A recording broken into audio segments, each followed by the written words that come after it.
بسم اللہ الرحمن الرحیم۔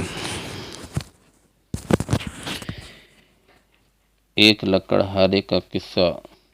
حضرت سلیمان علیہ السلام کا تخت جو کسی بادشاہ کو نصیب نہیں ہوا، جس کو جنات ہوا میں لے کر چلتے تھے، پرندوں کا سایہ ہوتا تھا اور کتنی ہی مخلوق ساتھ ساتھ چلتی تھی، اسی شاہانہ آب و تاب کے ساتھ تخت سلیمانی اڑا جا رہا تھا کہ اسے دیکھ کر جنگل میں ایک لکڑہارے کے منہ سے بے اختیار نکل گیا، سبحان اللہ، آل داؤد کی کیا شان و شوکت ہے۔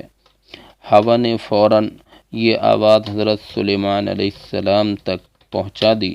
حضرت سلیمان علیہ السلام نے تخت اتارنے کا حکم دیا اور فرمایا کہ اسی لکڑہارے کے پاس لے چلو۔ لکڑہارا تھر تھر کانپنے لگا کہ نہ معلوم نہیں مجھ سے کیا جرم سرزد ہو گیا ہے۔ حضرت سلیمان علیہ السلام نے پوچھا، تم نے کیا کہا تھا؟ اس بیچارے کو خوف کی وجہ سے یاد بھی نہ رہا تھا۔ کچھ دیر سوچ کر کہا کہ میں نے تو صرف یہی کہا تھا، سبحان اللہ، آل داؤد کی کیا شان ہے۔